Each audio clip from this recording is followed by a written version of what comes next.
Punjab university से MBA किया हुआ है, इसलिए मुझे ये मैंने इनकम टैक्स पढ़ा हुआ है। इंफॉर्मेशन है जो कि मैं आपके सामने शेयर कर रहा हूँ, जो लोग फाइलर बनना चाहते हैं। तो फ़र्स्ट ऑफ़ ऑल सबसे पहले अगर आपका एनटीएन नहीं बना हुआ, मतलब आप अभी फाइलर बनना चाह रहे हैं, अपना एनटीएन क्रिएट करना चाह रहे हैं, तो आपको सबसे पहले ये रजिस्ट्रेशन फॉर अनरजिस्टर्ड पर्सन, ये ग्रीन, आपने इस पर क्लिक करना है। यहाँ जाने से पहले आपने एफपीआरपी वेबसाइट पे जाना है। एफपीआर की वेबसाइट पे जाएंगे, ये एफपीआर की वेबसाइट है, गूगल पे लिखेंगे एफपीआर, उसके बाद ये पेज खुल जाएगा। उसके बाद आपने जाना है इनकम टैक्स, इनकम टैक्स पे जाना है। इनकम टैक्स पे जाएंगे, उसके बाद आपने एक अपना न्यू क्रिएट करना है, तो रजिस्ट्रेशन फॉर अनरजिस्टर्ड पर्सन पे क्लिक करना है।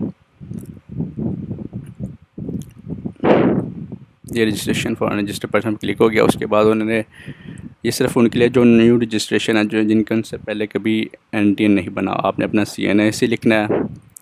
आपने बताना है आप मेल हैं फ़ीमेल हैं, वो आपने यहाँ पे मेंशन करना है। हमारे फ़र्स्ट नेम, अगर आपका नाम सपोज़ मोहम्मद अली है तो फ़र्स्ट नेम मोहम्मद होगा और लास्ट नेम अली होगा। अगर आपका नाम है Mohammad Ali Zuhaib, first name Mohammad, middle name Ali, last name Zuhaib. इस तरह आपने मोबाइल नंबर लिखना है। मोबाइल नंबर आपने वो डालना है जो आपके नाम पे हो, जो आपके नाम पे हो और पहले एफपीआर में रजिस्टर ना हो। अगर आपके नाम पे कोई नंबर नहीं है तो आप अपने मतलब रिलेटिव में से या अपने बहन भाई में से किसी का भी यूज़ कर सकते हैं। उसके बाद आपने ईमेल लिखनी है। उसके बाद आपने एड्रेस जहाँ पे देना है, रेजिडेंशियल है तो रेजिडेंशियल पे क्लिक करना है। फॉर्म हमें ये बताना है कि घर है, बंगला है, कॉटेज है, फ्लैट है, यहाँ पे ऑप्शन होगी। मेजरमेंट यूनिट पे आपने आना है। मेजरमेंट यूनिट पे आपने यहाँ पे जब सेलेक्ट करेंगे वो यहाँ पूछेगा कितना मरला है, यहाँ पे आपने एरिया बताना है। मेजरमेंट जो है मरला है, कनाल है, फीट है, इंच है, वो यहाँ पे आ जाएगा। सपोज मैं देखते हैं, मैं यहाँ पे करता हूँ हाउस पे क्लिक किया, अब ये आ जाएगा मरला कनाल स्क्वायर फीट। इस तरह पे एरिया आप कौन सा यूनिट, एरिया कौन सा लगता है, यूनिट कौन सा है, यूनिट में in house number, street number कौन सी है, एरिया यहाँ पे कौन सा है। तो ये है सिटी, आपने यहाँ से सिलेक्ट करनी है। यहाँ पे आप लिखेंगे लाहौर, तो लाहौर आ जाएगी, लाहौर की काफ़ी आ जाएंगी, डिवीजन्स आ जाएंगी। अब ये देखेंगे आपके जो लगती हो गया कैंट में है तो लाहौर कैंट, अगर लाहौर सबनाबाद है, मेरा जो लगता है लाहौर सबनाबाद टाउन लगता है, क्योंकि इछरा आपको पता ही होगा, इस सबनाबाद टाउन लगता है। उसके बाद आपने कैपेसिटी पे जाना है। कैपेसिटी पे अगर आप ओनर है घर में तो आपने ओनर सेलेक्ट करना है और शेयर 100 डालना है। अगर आप रेंट पे रह रहे हैं तो आपने यहाँ पे क्लिक करना है और शेयर 0 कर देना। तो उसके बाद आप जब ये कैप्चा डालेंगे, उसके बाद आपको ईमेल पे लैदा कोड आएगा, SMS पे लैदा कोड आएगा। वो दोनों कोड सेपरेट होंगे, आपने दोनों तब वेरीफाई करेंगे तो उसके बाद आपको मैसेज आएगा, FBR का पासवर्ड आ जाएगा। जब FBR का पासवर्ड आ जाएगा तो उसके बाद आपने FBR का पासवर्ड ईमेल आ जाएगी। तो आपको जो आपका रजिस्ट्रेशन नंबर होगा वो आपका यूज़र नेम होगा, मतलब CNAC नंबर होगा। जैसा कि मैं यहाँ पे लिखता हूँ 3110477 MOE। अच्छा, ये मैंने कर लिया। अब मैं इसको लॉगिन करूँगा तो ये लॉगिन हो गया। तो ये आपका मेन होम पेज आ जाएगा। अगर आप गवर्नमेंट एम्प्लॉयज़ हैं, पंजाब गवर्नमेंट के हैं, फेडरल के हैं, तो आपका जो सैलरी स्लिप है, मैं गवर्नमेंट जो Punjab teachers, government Punjab of Pakistan जो उनकी सैलरी स्लिप है वो ऐसी आती है। जो ग्रॉस पे आई है, जो ग्रॉस पे है इसका आपने 12 महीनों की जो गवर्नमेंट ऑफ पंजाब देती है सेपरेट हर महीने की पे स्लिप देती है, आपने सारी 12 महीनों की इकट्ठी करनी है। आपने 1 जुलाई से लेकर 2020 से लेकर 30 जून 2021 तक सारी इकट्ठी करनी है। ये ग्रॉस पे सबका टोटल कर लेना है। टोटल आप कर लेंगे तो हर कुछ मंथ्स की थोड़ी सी चेंज होती है, कुछ मंथ की ज़्यादा होती है, क्योंकि जुलाई में जब बजट आता है उसके बाद चेंज हो जाती है, इसलिए आधे महीनों की चेंज होगी, आधे महीनों की होगी, आपने टोटल कर लेनी है। उसके बाद आपने जब टोटल कर लेंगे तो जाना आपने डिक्लेरेशन फॉर्म पे, रिटर्न ओरिजिनल स्टेटमेंट। उसके बाद आपने आना नॉर्मल रिटर्न। अब कह रहा है सेलेक्ट पीरियड सेलेक्ट करें कौन सा ईयर का आपने वो टैक्स जमा करवाना है। अब काफ़ी लोग होते हैं, मतलब सपोज़ वो 2018 जमा करा देते हैं, बाद में 2019 20 3 सालों से जमा ही नहीं कराया। फिर आपने अगर करना है तो पहले आपने 19 करना है, फिर 20 करना है, फिर 21 करना है। ये नहीं कि 2018 जमा कराया 2000 सीधा फिर 21 आ गए, क्योंकि आपके उसको पहले आपको नोटिस आए होंगे कि आपने फ़ाइन भी आपको पे करना पड़ेगा कि आपने 2 सालों से जमा नहीं करा रहे। अब इनका 2020 तक जमा हुआ, मैं 2021 का आ रहा हूँ। 2021 ये आपने किया, 2021 आ गया। अब आपकी सैलरी है कुछ 7 लाख। जो वो हैं सैलरीड जो एम्प्लॉयज़ हैं उनकी 6 लाख तक कोई टैक्स नहीं है। उनकी 6 लाख सैलरी तक कोई टैक्स नहीं है, ज़ीरो टैक्स है। तो 6 लाख के बाद आते हैं उन पे टैक्स पड़ता है, जिसको उन पे टैक्स इस तरह पड़ता है, अगर जिसकी सैलरी 7 लाख है उसकी 6 लाख तक कोई टैक्स नहीं है। 6 लाख के बाद 7 लाख में 1 लाख का डिफरेंस है, 1 लाख का 100,000 का डिफरेंस आता है। तो 1 लाख के हिसाब से उस पर टैक्स पड़ेगा। अब वो टैक्स स्लैब अलग-अलग है, 5%, फिर इस तरह 7 लाख से ऊपर जाएंगे 10 लाख में, फिर उसका अलग टैक्स स्लैब है, चेंज होती रहती है। अब मैं सपोज़ ये मतलब बन रही है 7 लाख 10,000 कुछ लिख देता हूँ, इतनी कुछ बन रही थी। तो 7 लाख 10,000 अब मैंने कैलकुलेट कर ली, ये मैंने सब ज़्यादा लिख दिया।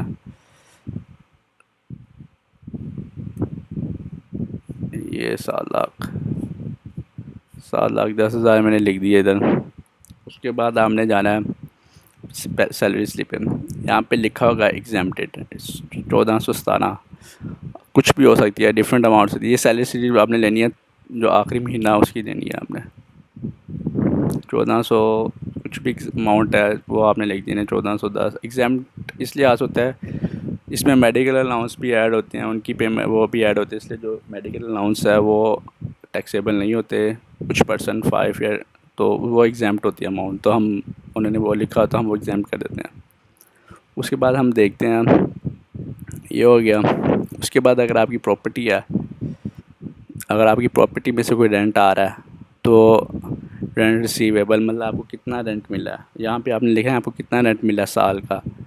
10 लाख मिल रहा है, 5 लाख मिल रहा है, मतलब 6 लाख 7 लाख कर देता हूँ।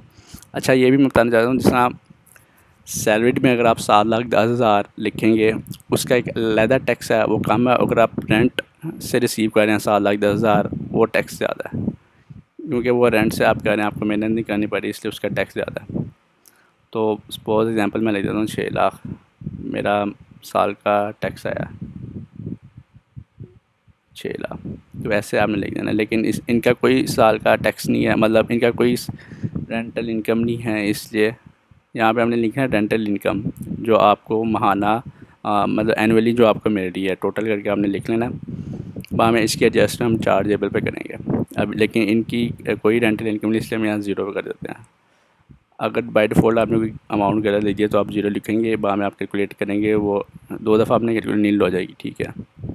उसके बाद बिज़नेस पर्पज़ के लिए ये इसकी मैं बाद में वीडियो बनाऊंगा, जो बिज़नेस करते हैं उसका अलग हिसाब है। कैपिटल एसेट आपने कहाँ का इन्वेस्टमेंट किया, अदर सोर्स रिसीट डिडक्शंस, ये काफ़ी टर्म्स आ जाती हैं। पेंशनर्स की लहदा आपने इन्वेस्टमेंट की हुई है, ये लोन लिया हुआ है, कुछ ऐसे ये उस हिसाब से आ जाती हैं। फ़ॉरेन सोर्सेज, अच्छा फ़ॉरेन इनकम एक फ़ॉरेन रेमिटेंस, ये इन दोनों में फ़र्क है। फ़ॉरेन इनकम होती है कि आप यहाँ बैठ के या वहाँ पे आप सपोज दुबई गए हैं, आप दुबई में जॉब कर रहे हैं, या पाकिस्तान बैठ के ऑनलाइन दुबई कंपनी की जॉब कर रहे हैं, वो आपको वहाँ से सैलरी भेज रहे हैं, वो फ़ॉरेन इनकम है। और फ़ॉरेन रेमिटेंस होती है कि आप यहाँ हैं, आपकी क्लोज रिलेशन कोई भाई बहन वाला आपको वहाँ पे हाना या एनुअली कोई भी आपको वो अमाउंट सेंड कर रहे हैं आपके अकाउंट पे, वो फ़ॉरेन रेमिटेंस होती है। जो फ़ॉरेन इनकम और फ़ॉरेन रेमिटेंस है ये एग्ज़ैम्प्ट है 2025 तक अभी तक। तो इस पे एग्ज़ैम्पशन अगर आप, लेकिन इसकी एक कंडीशन ये है कि आपका 80% रेवेन्यू बैंकिंग चैनल के ज़रिए आना चाहिए आपके पास। ये नहीं कि आप होंडा के ज़रिए जो ट्रांसफ़र करते हैं या किसी के हाथ के ज़रिए किसी को जा रहा है अपना डायरेक्ट उसको पकड़ा देगी, मेरे भाई को पकड़ा देना, वो नहीं। आपका 80% रेवेन्यू बैंकिंग चैनल के मतलब बैंक के थ्रू आपके पास आना चाहिए, बैंक टू बैंक ट्रांसफ़र, फिर आपका ये एग्ज़ैम्प्ट होता है। इसमें कोई लिमिट नहीं है, 100% एग्ज़ैम्प्ट है। तो इस तरह सपोज जिस तरह फ़ौरन सैलरी है, मैं लिखता हूँ मेरी 9 लाख फ़ौरन सैलरी है। अभी फ़ौरन अब आपने इसी को 9 लाख एग्जाम्प्ट कर देना कि इस पर कोई टैक्स नहीं है, amount subject to normal tax पे कोई टैक्स नहीं है। लेकिन इनकी ये मैं एग्जांपल दे रहा हूँ कि अगर आपका फ़ॉरेन प्रॉपर्टी या बिज़नेस कहीं से भी आ रहा है वो एग्जाम्प्ट है, लेकिन इनकी भी कोई नहीं है, इसलिए मैं ज़ीरो कर रहा हूँ। और यहाँ पे भी आपने 2 दफ़ा क्लिक करना है, ठीक है। एग्रीकल्चर सोर्सेज का भी आपने अगर एग्रीकल्चर इनकम है तो यहाँ पे आपने लिखनी है जो होगी। उसके बाद डिडक्टेबल अलाउंसेज हैं, अगर ज़कात है तो आप कितनी कटेंगी, वेल्थ के profit on debt, education expenses, जो अलाउंसेज मिल रहे हैं वो यहाँ पे आप देखेंगे।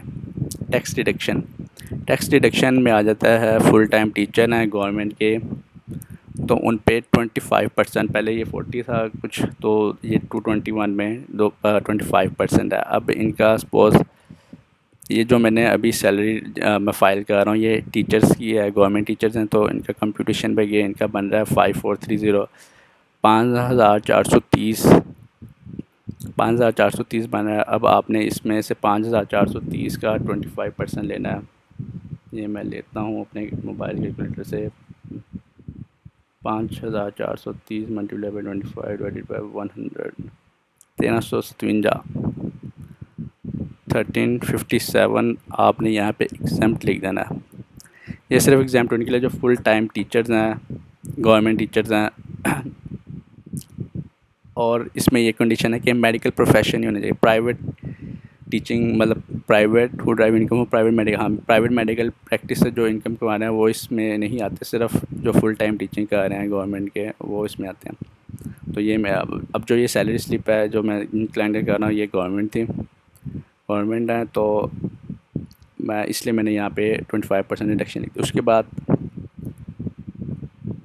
टैक्स क्रेडिट आ जाती है, इसमें काफ़ी चीज़ें आ जाती हैं। उसके बाद एडजस्टेबल टैक्स, अब salary of employ under section, अब जो गवर्नमेंट है ये सैलरी हमारा टैक्स काट के डिडक्ट देती है, मतलब आपको जो पे स्लिप मिली है उसमें सैलरी डिडक्ट करके वो आपको टैक्स काट के इनकम टैक्स डिडक्ट करके आपको दे दिया। तो उन्होंने सैलरी स्लिप में लिखा हुआ है अभी इनकम टैक्स डिडक्शन 5670 उन्होंने टैक्स डिडक्ट किया हुआ है 5670 5670 मैं लिख देता हूँ, उन्हें ये डिडक्ट किया हुआ है।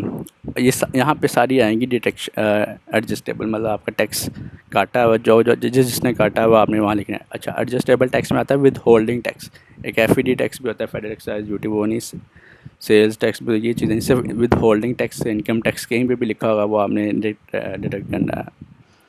डायरेक्टरशिप फ़ी और payment of goods, rent, profit on debt, इस तरह रेंट ऑफ प्रॉपर्टी। अच्छा, वो मैं कह रहा था कि अगर आप प्रॉपर्टी आपने कोई दुकान किसी कंपनी को दी हुई है रेंट पे, उसके बाद आपका वो 10 लाख रेंट है, लेकिन वो आपको 1 साल बाद आपको वो टैक्स डिडक्शन सर्टिफिकेट भी देंगे जिसमें उन्हें लिखा होगा कि आपने उन्होंने कितना टैक्स काटा। तो आपने ऐड करना है यहाँ पे अपनी प्रॉपर्टी का एड्रेस ऐड करना है। सपोज वो है मॉडल टाउन ब्लॉक, एग्जांपल मैं दे रहा हूँ, और वहाँ में अभी लिखना है कमर्शियल है, रेजिडेंशियल है, कमर्शियल लिख दिया मैंने।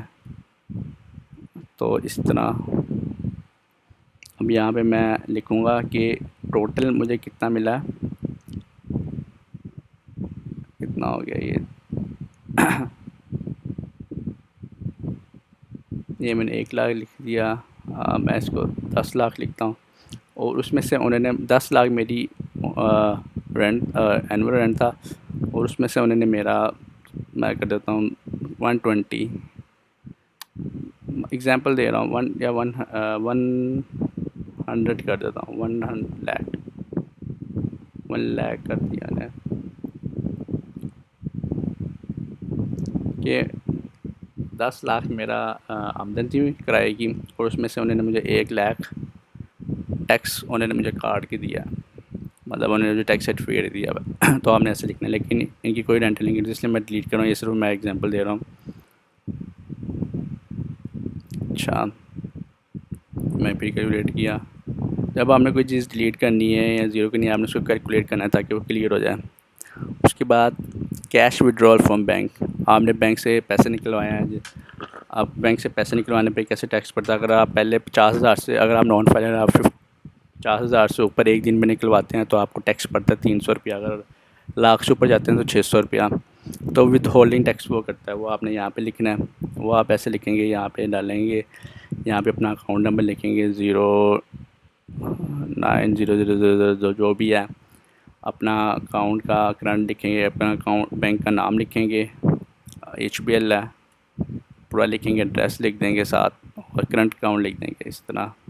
तो उसके बाद यहाँ पे आपको आ जाएगा आपने कितनी अमाउंट निकाली थी, उस पर कितना ये, लेकिन इस पर कोई भी वो नहीं है। अब सर्टेन बैंकिंग ट्रांजैक्शंस आपने किए हैं, आप नॉन फाइलर थे, आपने 1 लाख ट्रांसफ़र किया, ऑनलाइन ट्रांसफ़र किया, वो सर्टेन बैंकिंग ट्रांजैक्शन में आ जाता है, तो वो आपके ठीक है। आपने मोटर, उसके बाद आपने मोटर व्हीकल रजिस्ट्रेशन फ़ी, आपने मोटरसाइकिल लिया, उसमें आपको रजिस्ट्रेशन कराते हुए इनकम टैक्स डिडक्ट होता है, विद होल्डिंग टैक्स, वो आपने यहाँ पे लिखना है। उसमें आपने बाइक का नाम लिखना है।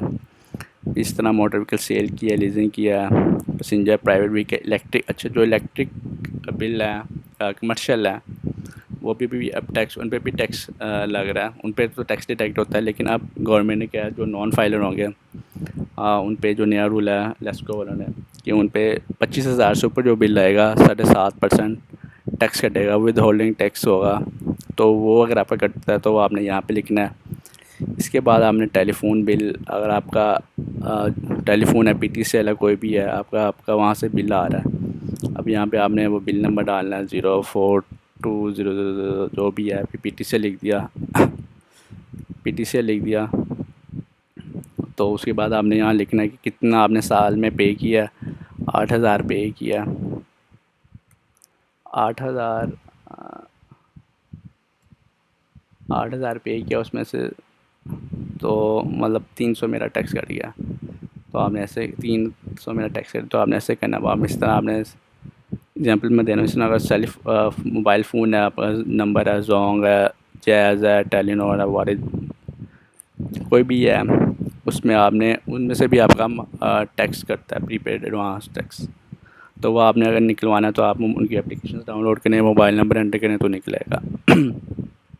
उसके बाद आपने जाना है फ़ोन, उसके आपने बाद जाना है prepaid internet card, internet bill, इस तरह वहाँ में आप हम जो एयर ट्रांसफ़र करते हैं डोमेस्टिक, हम मतलब इंटरनेशनल फ़्लाइट या डोमेस्टिक फ़्लाइट, उसमें से भी आपका टैक्स डिडक्ट होता है, वो भी आपने लिखें अगर आपने ट्रैवल किया है। प्रॉपर्टी परचेज़ किया वो भी आप लिखें, उसमें भी टैक्स डिडक्शन होती है। अब ये डिफरेंट उन्होंने क्लोजेस लिखे हुए हैं जिसमें से टैक्स डिडक्ट होता है। जो आपको लगता है ये मेरा टैक्स डिडक्ट हुआ है वो आप ज़रूर यहाँ पे लिखें। तो उसके बाद आपने जाना है, अब ये मैंने डिलीट कर दिया, ये नहीं था। उसके बाद मैंने कैलकुलेट किया, मेरा इतना कट गया। उसके बाद मैं जाऊँगा कंप्यूटेशन पे, कंप्यूटेशन मेन टोटल आ जाएगा। अब ये मेरा यहाँ पे लिखा हुआ रहा है और यहाँ पे एक समरी आ जाती है कंप्यूटेशन में, मेन एक ओवरऑल समरी दे देता है। अब मैंने फ्रॉम सैलरी, ये मैंने एग्जांपल दी थी 7,10,000 है, उसमें से 14,000 एग्जाम्प्ट है, मेडिकल अलाउंस वगैरह, उसमें से इतने अमाउंट पे टैक्स बन रहा था। ये मैंने कॉपी कर लिया। अच्छा, उसके बाद मेरी कोई फ़ॉरेन इनकम नहीं थी, अगर होती तो मैं यहाँ लिखता। कोई मेरी रेंटल इनकम नहीं थी, वो भी होती मैं यहाँ लिखता। तो मेरा जो टैक्स चार्जेबल इस अमाउंट पे इतना टैक्स चार्जेबल इतना था, लेकिन मेरा जो पे हुआ हो चुका इतना विद होल्डिंग टैक्स। अब रिफंडेबल टैक्स में मेरा टैक्स ज़्यादा गया हुआ है, हम रिफ़ंड भी कर सकते हैं, लेकिन इतनी अमाउंट के लिए ज़रूरत नहीं है। अगर आपका सपोज़ टैक्स प्राइवेट कंपनी है आपकी या प्राइवेट जॉब है, अगर आपका टैक्स वो कंपनी पे नहीं कर रही है, आपकी अमाउंट 6 लाख से above आपकी कंपनी नहीं पे कर रही है, आपको खुद टैक्स पे करना पड़ेगा। जब आप वहाँ पे यहाँ उसके लिए आप जब लिखेंगे अमाउंट, यहाँ पे एडमिटेड इनकम टैक्स यहाँ पे लिखा आ जाएगा। अब इनका तो गवर्नमेंट ने पे कर दिया है ना, सैलरी कार्ड टैक्स पे कार्ड के पे एक सैलरी दे रहे हैं, तो इसलिए यहाँ पे आ गया हुआ है, लिख दिया। लेकिन अगर आपकी प्राइवेट कंपनी है, कोई भी है, अगर वो नहीं पे करी तो आपको पे करना पड़ेगा। तब आप करेंगे वो यहाँ पे एडमिटेड इनकम टैक्स आ जाएगा। इसके लिए आपको एक चालान फॉर्म, जितना टैक्स बनेगा वो चालान आपको क्रिएट करना पड़ेगा। जब तक आप पे नहीं करेंगे तो आपका ये फ़ाइल सबमिट नहीं होगी। वो यहाँ पे आ जाएगा, फिर मिट्टी टैक्स आपने आ जाके वहाँ पे करना है, उसके बाद वो पे हो जाएगा। तो अब इनके रिफंडेबल टैक्स है, अभी इनका टैक्स पे हो चुका है। तो अब इसके बाद हम जाएंगे वेल्थ स्टेटमेंट में। अब हमारा यहाँ पे बन रहा है 7 लाख, जितना हमारा टैक्स बन रहा है हम उसको कैलकुलेट टोटल कॉपी कर लेते हैं।